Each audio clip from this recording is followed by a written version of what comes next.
your host Adele, where we say no to careers where you're trading 5 days of misery for 2 days of fun. A place we discuss all things career, confidence, and money moves. I want to motivate, teach, and empower ambitious women to achieve more, earn more, feel more confident, and enjoy the work they do. It's all about believing you can have everything you want in your career and then going and getting it. So if you're ready, let's get into it. Hello, guys. Welcome to another episode.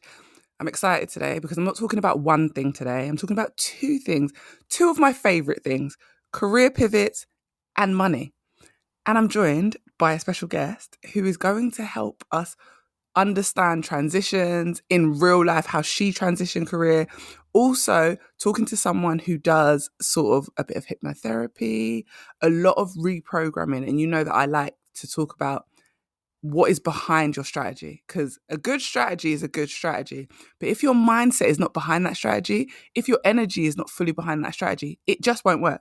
It's the reason why two people can do the exact same strategy and one get an amazing result and another not.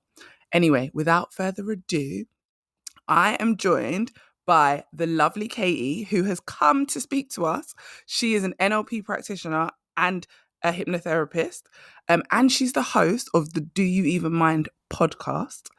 Katie, can you introduce yourself and let the people know, let the 5 for 2 careers people know who you are, what you do, and then we'll get into our chat. Hello, thank you so much for having me. Love that intro. So, hi everyone, my name is Katie Bambrick, and as Adele told you guys, I am an NLP practitioner and hypnotherapist. So, essentially what that means is I work with ambitious people and people that want to improve their lives. So, I work with people that want to break any kind of pattern, habit, cycle that they have tried to break out of, maybe through traditional therapy, and they just can't break it. And so I work with the subconscious mind, and I work with my clients so that they have subconscious breakthroughs so that I can actually get to the root cause of their issues. They can get to their belief system. And when you change your beliefs, you change your actions and you change your results. So that's what I do. Love it, love it, love it. And guys, I hope you caught that. When you change your beliefs, you change your results. And I'm a big believer in that because you guys know changing career, there are strategies, there are things you need to do. But if you don't believe it, anyone you speak to, anyone you're in front of, any interview you go to, anytime you try and negotiate money, if you don't believe it, I promise you the person listening to you won't believe it either. They believe whatever you're putting out and whatever energy they receive is what they give back to you. So I'm really excited for this conversation because we're going to be talking about career changes. We're going to be talking about upper limits and money. So yeah, I'm really, really excited. So thank you for joining me, Katie. Thanks for having me. I can't wait. Love it. So first thing I want to dive into is you've told us a little bit about yourself, but I know when we spoke previously, you were in teaching before. And obviously the people listening know that I was in childcare. So that was really fascinating to me. That really connected with me. But you transitioned successfully into marketing before you went into business, or sort of tell us how it really happened. So how did you move from teaching into marketing, and why? Like, why did you decide to make that change? I feel like any ex-teacher listening will know why. They will know why. But I feel like I'm a classic millennial. I've had so many different careers. It really took me a long time to land on what I felt like was my true passion and what I really enjoy doing. And for better or worse, I am someone that whether I need to be 100% into it, or I will do a half-assed job, to be honest with you. And I found that when I was in teaching, even halfway through my teaching degree, I was like, oh, I don't know about this. Like, I'm not sure if this is what I want to do. I remember comparing myself to other people that were in my cohort, and they were so much more passionate about the subject matter and about going into schools. And I thought, oh, I don't think I'm sharing that same passion. And then when I started teaching, I was like, yep, this is translating across to the actual practical part of the job as well. I didn't mind it. I didn't hate it, but I didn't love it. And I just found that it wasn't energizing me. It didn't excite me. And I really do believe that, I mean, with any career, it's great to be passionate about it, but especially with teaching, you're so influential and you are really molding these little people's lives. And I just felt like I loved the kids, but I didn't love the job that much. And again, for better or worse, I'm someone that's either I'm all in or I'm all out. And so I was like, I'm gonna leave this. And I think the great thing about being a teacher is that you can actually there is a degree of flexibility to it. I did a lot of supply teaching whilst I was making the transition. It took me a long time to figure out what I actually wanted to do next. And I actually just looked at things that I enjoy doing in my spare time. I mean, this is back in like 2010s type time. And I had a blog, as did everyone. And so I was like, okay, well, I really enjoy creating content and I do enjoy the social media side of that. And I was like, okay, well, that links itself to marketing. And then I just was really resourceful and I spoke to anybody that I knew that knew someone in marketing. And I took those people for coffee. I was just very proactive in expanding my network and talking to anyone who could potentially help me, give me advice, or connect me with someone that they knew. And so I just was taking people for coffee. I actually really enjoyed that part of transitioning career. I thought it was really fun. So it's almost like business development. I really, really enjoyed it. And I ended up interning a few days a week. I mean, the money was horrendous and I was living in London at the time. I'm in Edinburgh now, but I was living in London at the time and I was supply teaching a few days a week and then interning a few days a week just to get some experience. And then I ended up landing a full-time internship and then a full-time job after that. So that was how I got into it, but I did no further study. It was all through networking, all through just being resourceful. Oh, I love that. I love that so much. Katie, I know you've listened to the podcast as well, so you know that I love anyone who talks about the fact that you don't have to go back to school, because I think that's so off-putting for some people. But you were really resourceful and you used a technique that I feel like is really big right now in this current job market, because the 2024 job market is the Wild West. But networking is absolutely key. I think it's key at any time in any stage of your career, whether you have a business, whether you are in a 9 to 5. I think networking is key. But I think you said something really important, like you got out there, you were resourceful, you spoke to people. And I think this is the part that people miss. You need to speak to people, not just Google stuff.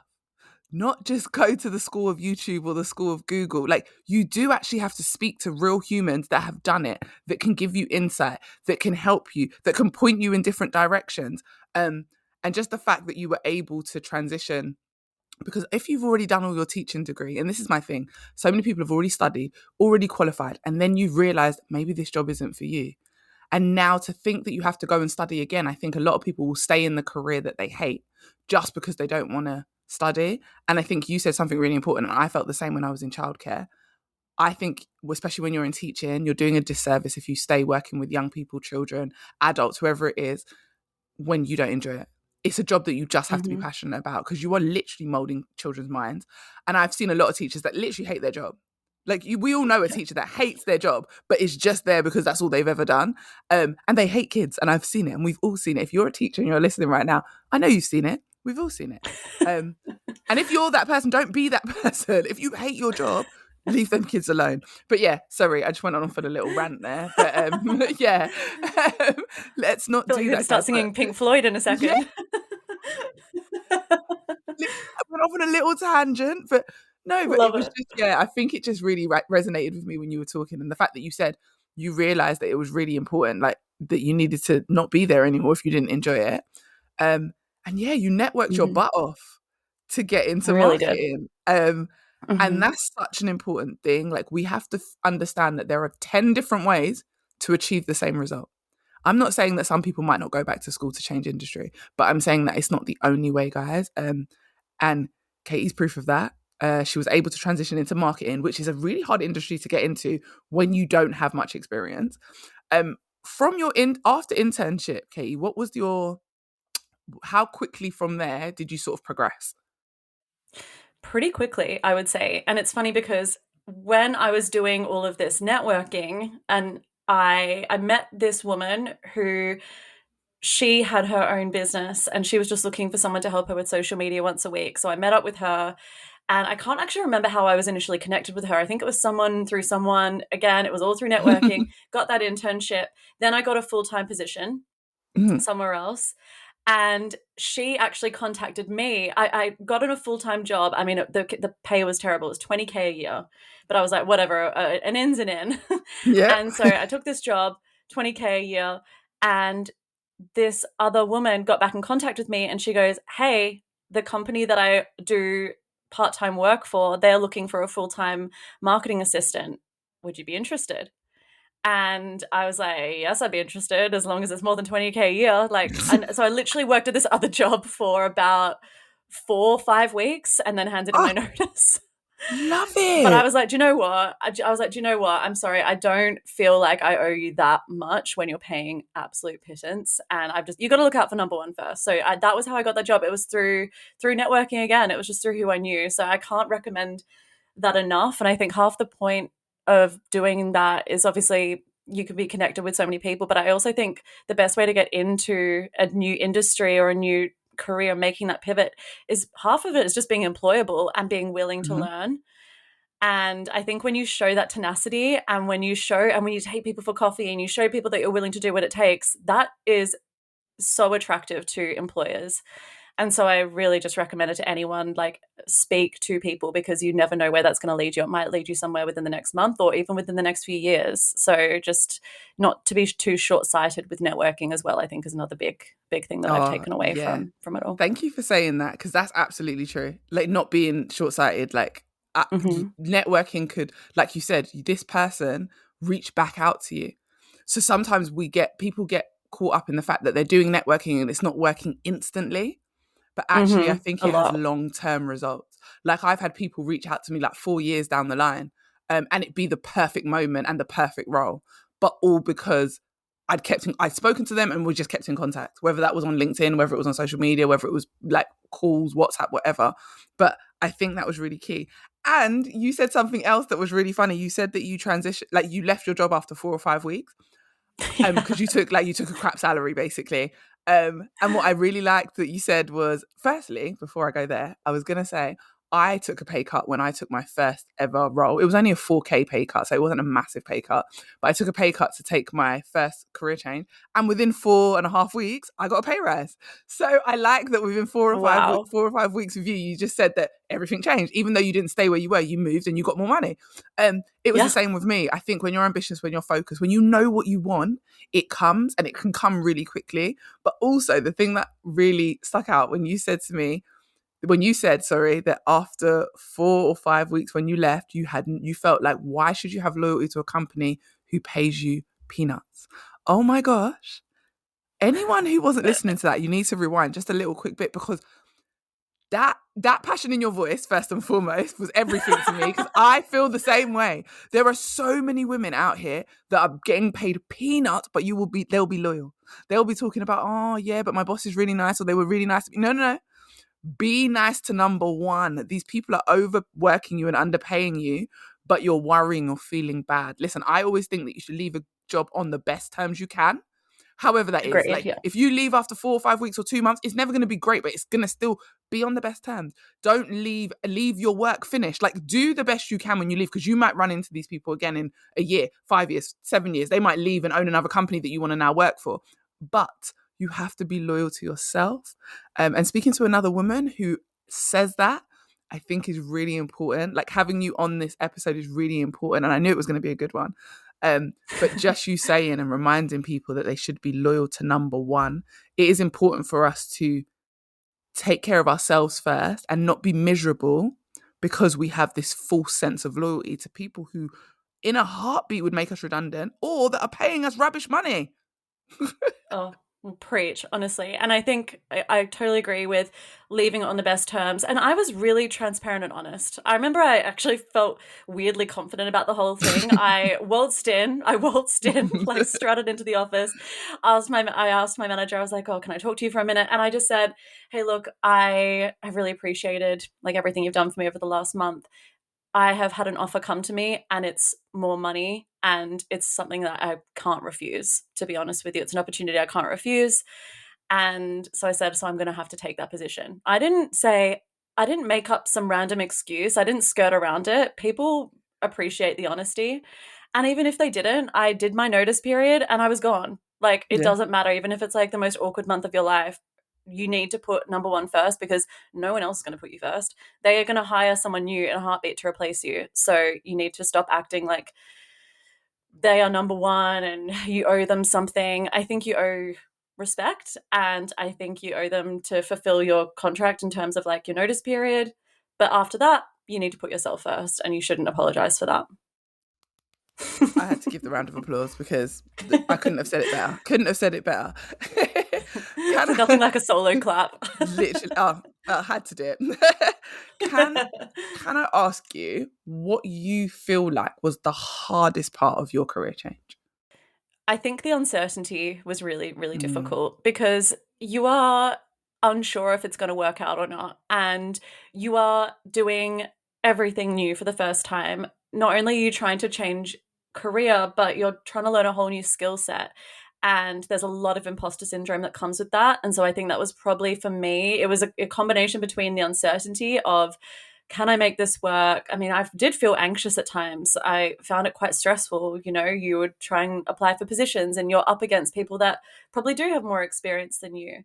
And so I was quite anxious at times and wondering if I could make it work. And there was self-doubt. But I think overall, I knew why I was doing what I was doing. And I did believe in myself and I knew I could make it work.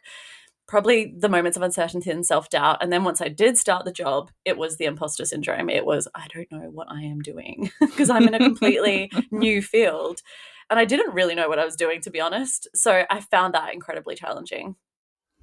How did you push past? Like, how did you just, through the anxiety, through the self-doubt, how did you say, I'm just going to keep going, I'm going to keep applying, even if I keep getting these rejections or people just think I'm a joke because I've not done this before, but I'm still trying to break into this industry? I think I just kept my eye on the prize and I knew why I was doing what I was doing. I hate that cliche. It's like, what's your why? But I did have a strong why and I knew why I wanted to do what I did. And I was unhappy and I was just choosing my happiness, I suppose. And I knew this was just a temporary period of a little bit of pain that was going to pay off eventually. And there were parts of it that I really did enjoy as well. I really did enjoy, as I said before, reaching out to people, connecting with people. So many people were so willing to help and meet for coffee. People like feeling important and people like feeling, you know, and so don't be like, oh, I don't want to bother them. Don't. Like, the worst I can say is no. The worst I can do is ignore you. And in which case you're in exact the same position as you were before.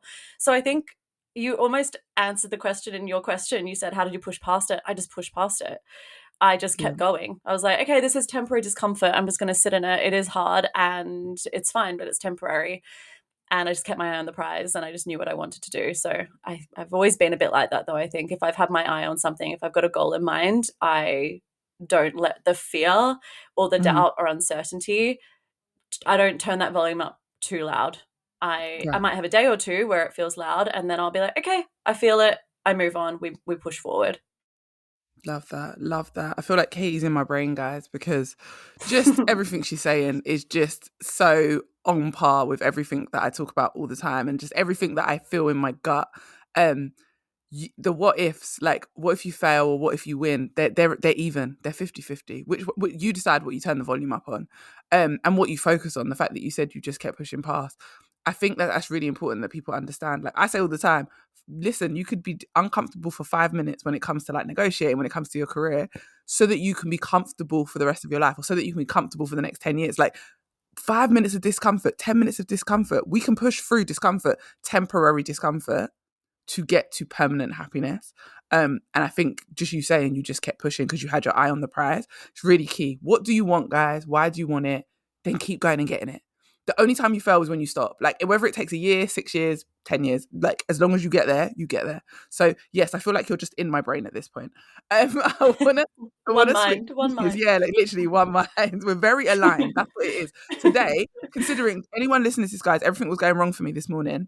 I feel like I'm a little bit unwell. Then my internet wasn't working, so I felt like I was going to have one of those days. But now on this episode, I just feel like all this alignment, and I feel like Katie is the exact right person to be speaking on this podcast because just her experiences, the way she thinks, I hope this is helping someone who's listening. I hope anyone who's currently trying to transition, you're taking some key takeaways because just in these first like 10, 15 minutes, I feel like Katie has dropped some gems. So if you haven't heard them, I need you to rewind and listen again. So yeah, I wanted to switch gears and just say to you, when you moved into business, Was it harder to switch careers, like industries, or was it harder to switch into business? As in when I started my business Yeah. or What was when I went easier, from teaching to marketing? transitioning from corporate to business or from teaching to marketing? Like, which transition do you think Oh, was easier? that's a good question. I think it was harder to transition from teaching to marketing than from marketing to working for myself. And I think because I think teaching and marketing were quite different, Mhm. and it was completely different environment, different field. And when I went from marketing to working for myself, and I have to point out here as well that when I first started my business, I was very strategy based. I was doing marketing and sales. So it's another pivot just to throw in the mix. I'm like Ross from Friends, Yeah. pivot. And Pivot. I exactly. And I did that first, and I think I had the skill set. The imposter syndrome wasn't there, but I still had that same resourcefulness and drive that I had when I was making the transition from teaching to marketing. So I think it felt like a bit of an easier transition. Don't get me wrong, it was not without its challenges, of course it was, but I think it felt a bit more exciting. I also still kept my marketing job going part-time whilst I was making the transition to going full-time in my business, which I would highly recommend to people unless you thrive under intense pressure. Most Mm. people don't. So I felt like it was a lot simpler and a lot more straightforward going from marketing to business for sure. Yeah, and I like that you said initially, before you started doing what you do now, you actually leveraged your skill set. You leveraged that you Mhm. for your business. Like, you were in marketing and then you went into business and you were very strategy based. So you used that marketing experience and you were selling that skill set. And on a previous episode, I was talking about this with another guest, where sometimes your side hustle, the easiest way to start a business is to leverage what you already have. Like, I was in human resource and recruitment for such a long time that me transitioning to CVs, interviews, is something I'd already always done. So it was so much easier just to start my business based on what I already know and what I'm already good at. Um, Mhm. and then I do think that makes not the imposter syndrome. Well, yeah, the imposter syndrome is a little bit less. Do you feel like for you that was the case because you're moving into something quite that almost similar? Did it feel like the imposter syndrome was a little bit less than when you left teaching and went into marketing?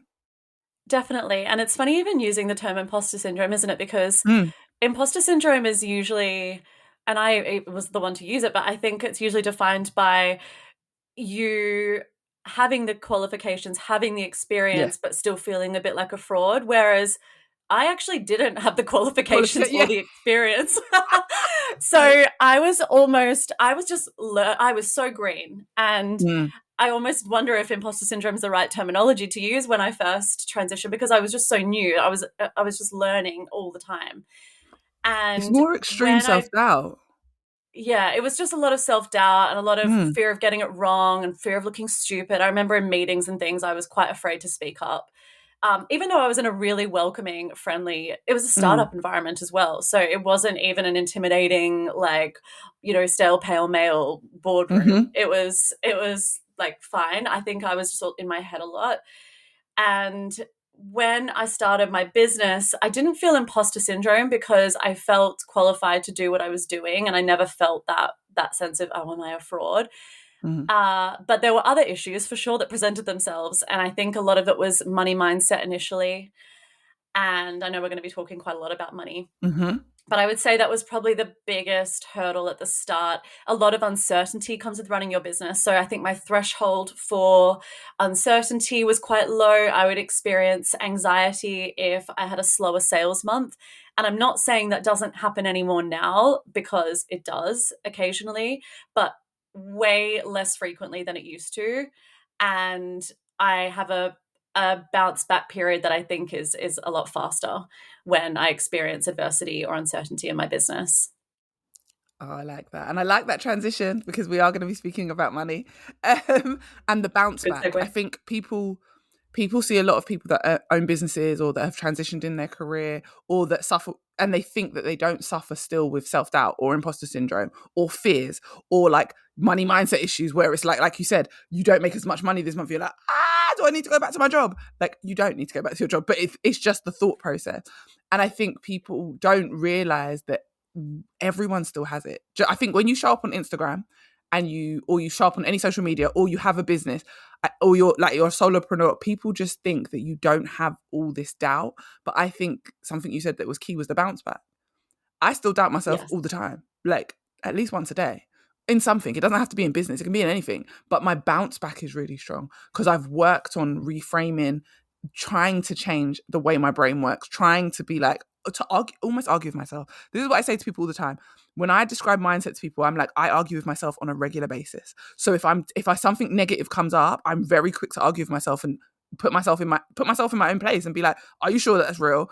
Are we making this up? Are we making a mountain out of a molehill? Okay, let's move past this quickly. And just learning to deal with stuff and go through stuff quicker than I used to, instead of sitting in the fear. And I think that's what you're saying. It's like the bounce back. And I know that takes time. I think it takes time to perfect. I also think there are areas in my life where I can't always bounce back as quickly as there are other areas. But I like that you mentioned it, just because anyone listening, I want you to know that everyone suffers with these things. There's nothing wrong with you if you do suffer with self-doubt, fear, imposter syndrome. The only thing that is hurting is that don't let it hold you hostage. Figure out, like, learn to work through it. And I think Katie being here, we're going to get into some of this, but her being someone who does NLP, and anyone who doesn't know what NLP is, oh my gosh, after this episode, because we could talk about it for hours, but go and get more information, and Katie's going to share where you can find her as well later on. But just rewiring your mindset, oh my gosh, amazing. Katie, the fact that you're a hypnotherapist, just that blows my mind also, because I'm really interested in hypnotherapy lately. But you were talking about money, and I think you said something really, like, you mentioned like money mindset. And I know not everyone listening will necessarily know what that means, but a concept that you share on your Instagram that really sort of resonated with me, and when we first spoke, was like, oh, that was like the first trigger. You spoke about like upper limits and things like that we can get into. But what is one of the biggest blockers you see for women who aren't earning as much as they want? Nearly every money mindset problem comes down to self-worth and feeling deserving of it. Our relationship with money is really a reflection of our relationship with ourselves. And so some people are happy to be like, I deserve this raise. I am going to advocate for myself. I believe I deserve this. And other people are like, oh my God, I can't send that invoice. Oh, is this asking for too much? They're not going to pay this. And that's their kind of internal dialogue around money. And a lot of it comes down to confidence, self-esteem, and also just getting used to, from a more practical standpoint, is just also just getting used to talking about money and being comfortable around money and experience as well. I wouldn't say, I mean, a lot, especially in the coaching industry, a lot of people, you know, at the very beginning of their career are told by their business coach or whoever, you should charge £5,000 for 2 months of coaching. And I don't think that's good advice, because I think that they feel like they're underqualified, inexperienced, and they need to also be comfortable with charging a certain amount of money. If they're comfortable with that and they've got loads of experience, great, go for it. But I think it comes with a combination of the more practical side of things, because I'm not going to go full like it's about what you believe. Like, we also have to be practical as well. And it's about money management, how we think about money, and if we've got our head in the sand, or if we actually look at our money, look at our bank account, that kind of thing, if we stay on top of things. And it's also about what we believe about money, our relationship with money growing up, our parents' relationship with money. We take in a lot subconsciously, and it's about our relationship with ourselves. So it's a lot of different things. I definitely agree. Like, that you have to combine the belief with the practicality. I've heard a lot of business coaches, charge £1 million. You have to feel like what you're asking for, you have to feel energetically like you can really get behind what you're asking for. I do think you should have a little bit of fear. Like, I always say to people, if someone's never told you you're too expensive, and I mean this in the corporate sense as well, like in the corporate world, I've been told at interviews, now you're asking for too much. I feel like if no one's ever said that to you, it means you're probably not asking for enough. It means you're probably not asking for what you're worth. Because I've been told that twice, or maybe more. in my career, at least twice that I can really stands out to me. And the reason they both stand out to me is both those people who said I was asking for too much, both gave me what I wanted. One gave me more than what I wanted. Now, it took them a few days. Like they said to me, now you're asking for too much. 4 days later, they came back and suddenly had the budget. I think that's really important. Like, I learned really quickly in the corporate world that people will tell you that you're asking for too much. But when you stand firm and you can get behind your number, they're also intrigued to why do you think you're worth this much? Let me see if I find out. And that doesn't mean you should overinflate your price. I'm not talking about that. And that's what Katie was saying. Be practical. I'm not talking about overinflating your price, but I am talking about what is the number that maybe scares you a little bit, but actually that's what you want and you know you deserve. And that's what you need to work towards. But Katie, how does someone who doesn't feel deserving, but is, because I'm sure you've met people like this who do amazing work, get help, even coaches help people get amazing results. People in corporate I've seen that do amazing work, get their company amazing results, but still don't feel good enough to go and ask for that pay rise, still don't feel good enough for the money that they clearly deserve. Like, how does someone work through that? What's the money mindset? And how does that link to what you talk about sometimes about upper limits? Like, what is an upper limit? And how do we move our upper limit? That's what I want to know. Oh, a big juicy question. Okay, so we'll start with the upper limits. Mm-hmm. So an upper limit is essentially the threshold in which we feel comfortable with asking for more money or making a certain amount of money. So, for example, I like to describe this through comfort zones, because we all know what a comfort zone is. So we've obviously got our comfort zone. Then we've got our stretch zone, where things feel challenging, but in a good way, in a way that creates growth. And then we have our panic zone outside of that. So we've got our comfort, our stretch, and our panic zone. And the panic zone is where, as you probably guessed, you panic, you feel super uncomfortable, and you most likely will self-sabotage. So this can look like a few different things. So for example, if you are someone that is on, say, 30K a year and you really want to earn 40K, or maybe say you want to earn 50K in your dream world, right? But perhaps 40K feels like that would be the stretch zone. You might feel more comfortable asking for 40K because you're like, okay, they'll probably say yes to that. You're going to be really logical about this in a sense. You'll be like, I've been here for 2 years, blah, blah, blah, blah, blah. I've hit this KPI, I've hit that KPI. They're never going to, but then you might think in your head, okay, I actually want 50, but they're never going to say, you'll create all your own objections. You'll reject yourself before they can reject you, essentially. So you'll say, they're never going to accept that. Oh, I've only got X amount of years under my belt here. It doesn't even matter if I've hit all these KPIs or if I brought in this much money to the company. They're going to say no. So that would be your panic zone. It's the level of money that you start to feel uncomfortable with. And this is very much a lot to do with your subconscious as well. Our subconscious mind, which really impacts 97% of our actions, beliefs, emotions, everything that we do is subconscious, essentially. Even if we're making a decision from our conscious mind, it's based upon our subconscious blueprint of how we see the world, based upon our belief system, based upon the stories we tell ourselves. So if you feel uncomfortable or unfamiliar with earning a certain amount of money, that's not going to feel very good to you. That's going to put you in your panic zone. Where we want to be is we want to start stretching our upper limit, which might be 50K. We want to get into our stretch zone then. We want to start pushing ourselves a little bit more. And then you'll start to stretch that zone and it'll become bigger and bigger and bigger. And then you'll be like, oh, I can't believe I didn't ask for 50K. Like, I 100% deserved that. And we've probably all had experiences where we look back and we're like, I can't believe I charged that much. I would never charge that much now. Because that was your comfort zone at that time. You needed to probably get into your stretch zone.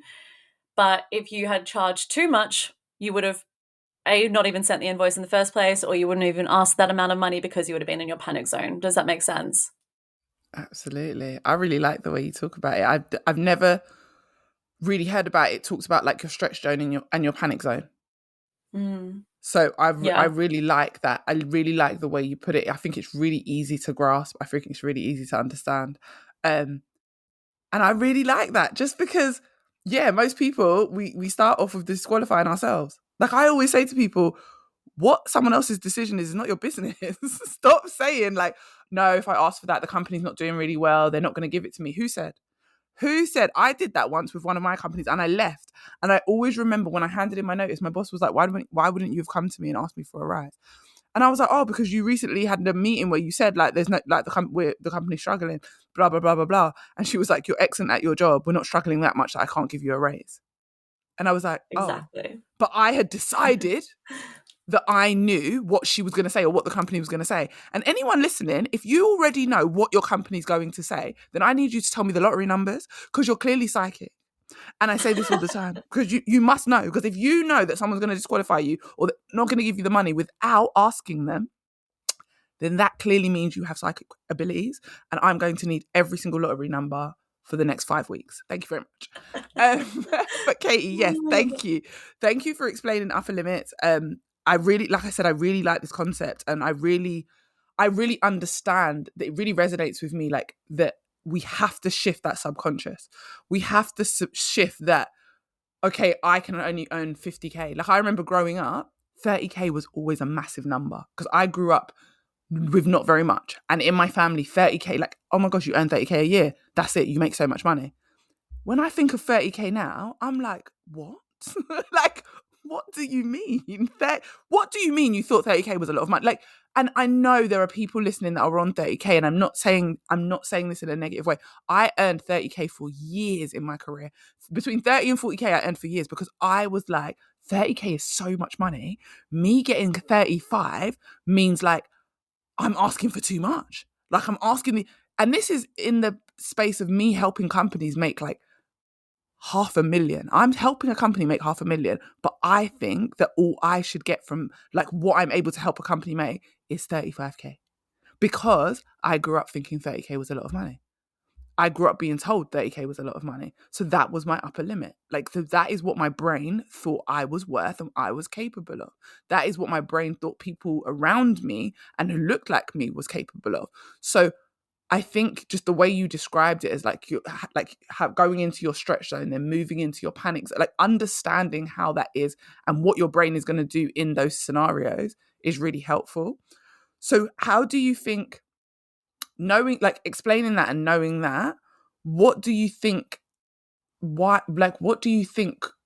people need to do to start moving past the initial doubt? Because even getting into your stretch zone can be really hard. So how do people move?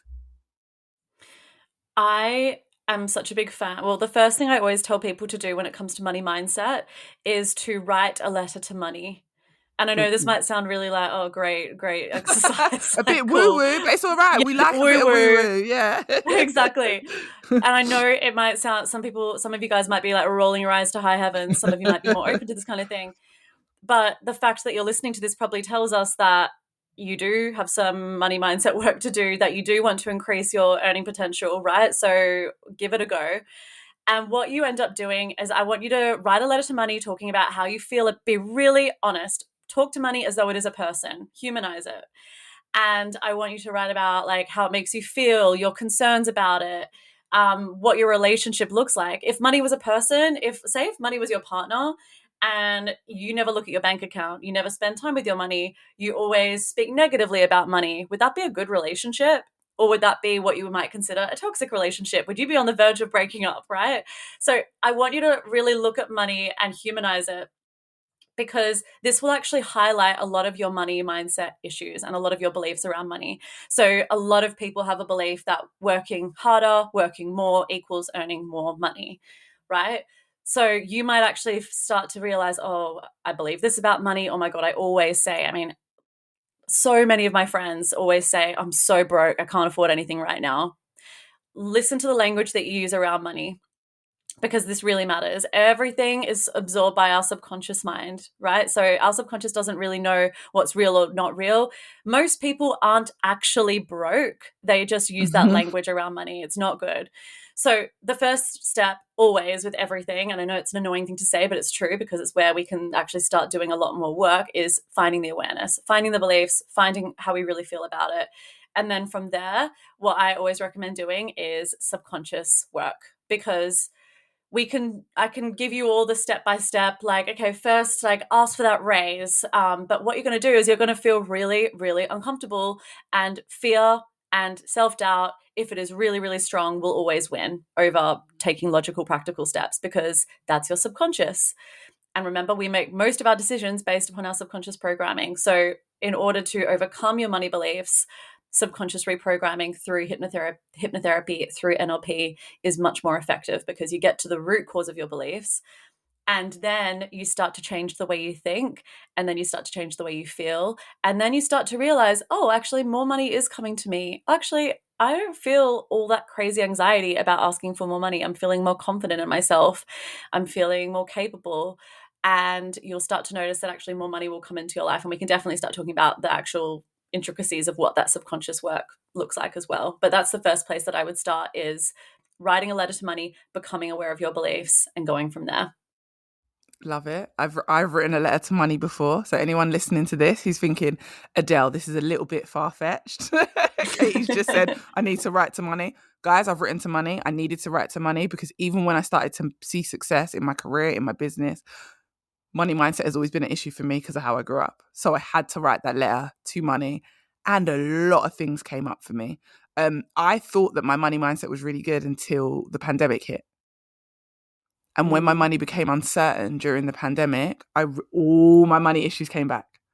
All the things I thought I'd gotten over. And the reason I thought I'd gotten over them was because I was earning a lot more money than I'd ever earned before. I was working part-time for full-time money. So I was like, woo, I'm good at this now. But as soon as my money came into jeopardy, like as in the pandemic hit and none of us really knew what was going to happen, I went into panic mode. And Kate, you said something where you said people say they're broke all the time. That's something I've always done, even when I had almost 6 figures saved. Well. I'll say that. Yes. You're that annoying person that pretends they didn't study for the exam and actually has an ace as the exam. And then gets an A, yeah. No, I literally was still in panic, and I realised more money didn't fix my money mindset issues. Feeling broke was a part of it was almost a part of my DNA, if that makes sense. Like it didn't matter how I always thought the more money I had saved, the safer I would feel.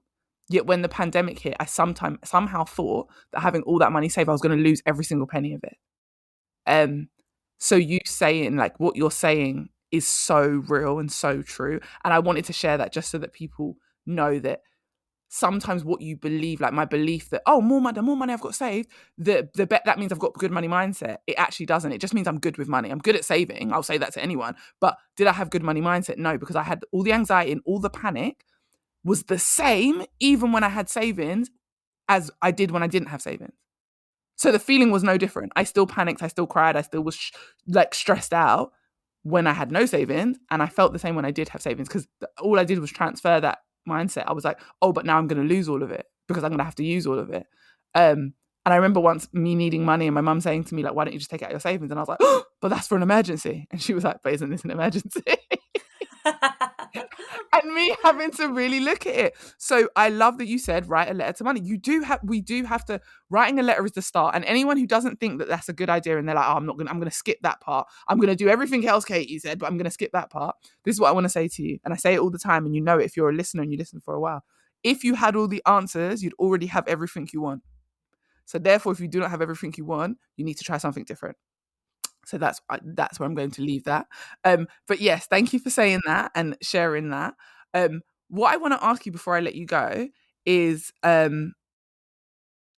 what 3 things can someone start doing today? I know you've shared one already, but what 3 things can someone start doing today that can help shift their mindset and in turn help increase their financial upper limit?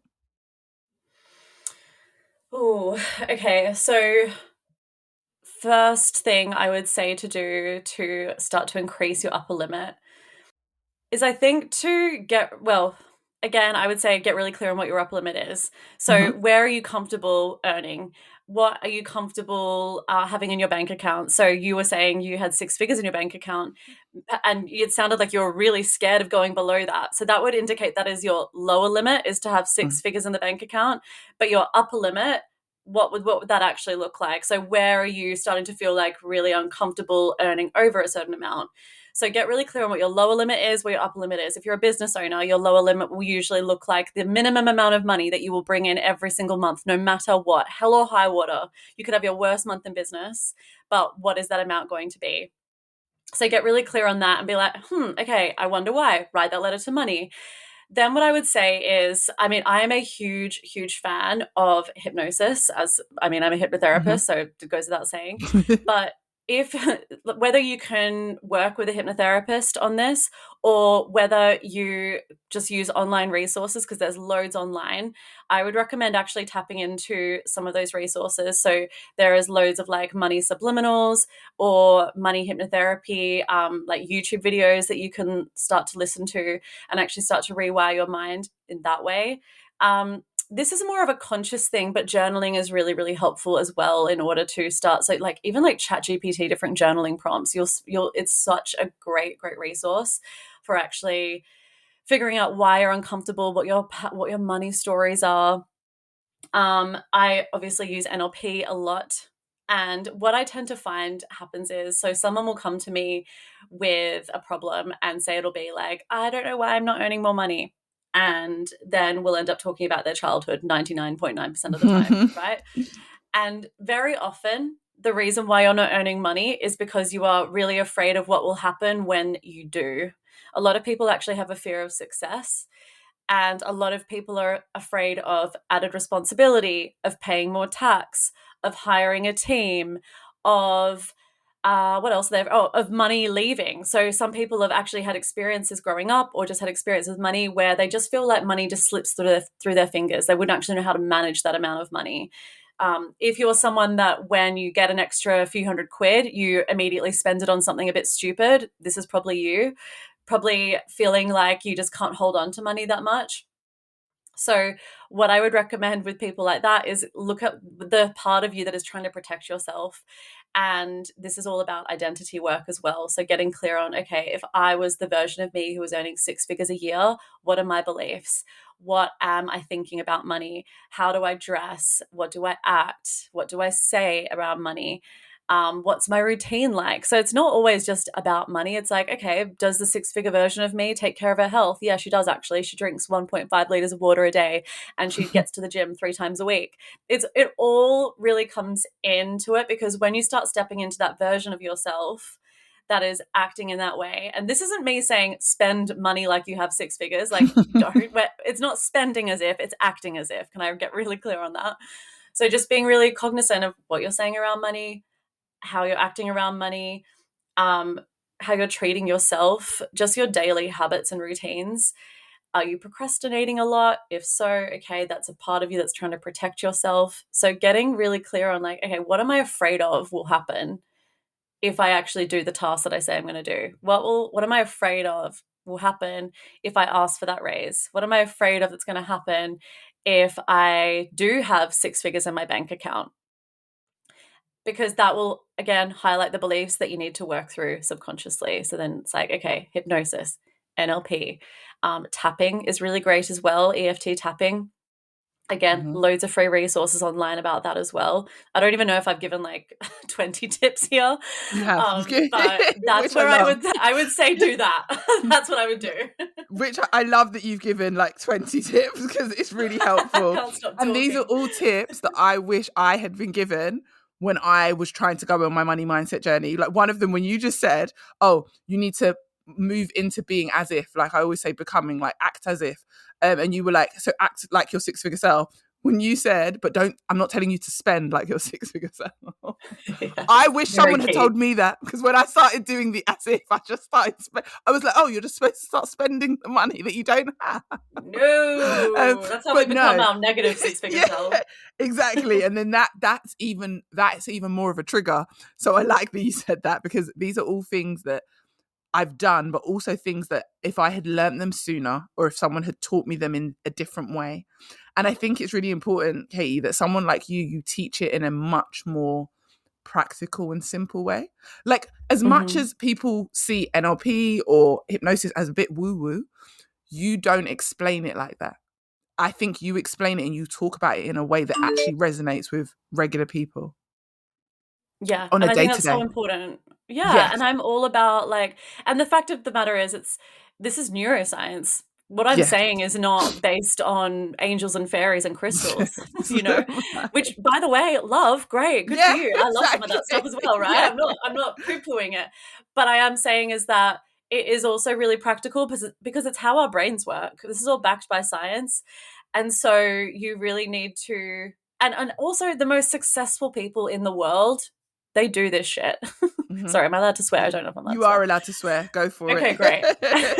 But the most successful, wealthy people in the world, they do this stuff. They get themselves into rooms. So look at, if you're doing that identity work, which I highly recommend. And by the way, it's really fun. It doesn't always have to be like, oh, my childhood money story is so traumatic. It doesn't have to be like that. It can be really fun to be like, okay, the 6-figure version of me is getting into rooms with high net worth earners. How does she do that? Okay, well, she goes to networking events. Okay, the 6-figure version of me takes care of her health. How does she do that? Well, she starts setting a better bedtime routine. She's got better sleep hygiene. She's not on her phone first thing in the morning. And just slowly start implementing these habits. And over time, because again, the subconscious mind loves repetition, it'll become a part of you. And you'll just start noticing that you start thinking differently about yourself. You start feeling differently about yourself. And when you start doing that combined with the subconscious stuff, like the hypnotherapy, the tapping, the subliminal, all of that, you will start to notice a really big change in your life and therefore in your earning potential as well. Love it. Thank you so much. You've just left us with some amazing tips. Can you tell the audience where they can find you and connect with you and work with you? Because they absolutely should, because you're amazing, and also where they can find your podcast. Sure. So thank you very much for having me, firstly. I've loved this chat. So the best place to find me is on Instagram at Katie Bambrick Coaching. I do one-on-one coaching, hypnotherapy. I've also got a membership as well. But the best thing to do is probably just send me a DM. Let me know you came from this podcast. And if you're curious about working with me, we can have a chat. And my podcast is called Do You Even Mind? But that is also over on my Instagram as well. So you can find everything there. It's probably the easiest place to find everything. Also, we will have all your details in the show notes. So we will have it all in the show notes. So guys, you can scroll down and click underneath the episode and you'll be able to go straight to Katie's page. Katie, thank you so much. I feel like I could speak to you for hours, by the way. Like, I just feel like so much of what you said resonated with me. So much of what you said has been my experience and the experience of so many people that I know listen. So many people that are listening right now struggle with money mindset, and they don't maybe understand it in that way, or they don't understand it to be the subconscious and the conscious fighting with each other. But the way you've explained it, I think, has been so helpful. I can't wait for people to hear this episode. Let me know how this episode was. Guys, if you loved it, reach out to me, reach out to Katie, let us know you loved it. Leave a review, tell us if it was helpful. Go away and use the tips. Like, there are at least 10 tips in here that Katie has given today. So I need you to go back, listen. But thank you so much for joining me. I really appreciate your time. And I know the listeners really loved it. And I'm sure we will speak again in the future because this was so good. So thank you. Thank you. Thank you so much. And I agree, I could talk to you for hours. And actually, you're coming on my podcast. So yes, if you want more of this, if you want more. If you want more of the banter, guys, a little bit of ranting maybe, and some real chat from real women who are really doing this and have practiced this, then yeah, I'm going to also be on Katie's podcast, which I'm excited about. Yay. So thank you for coming, and everyone, thank you for listening. And I'll speak to you again in the next episode. I hope this episode gave you exactly what you needed and motivated you to confidently take steps towards your next career move. If you enjoyed it, screenshot and share it on your socials, tag me on Instagram, and come join my community of amazing women working on leveling up their confidence and career. Thanks for listening, and see you next time.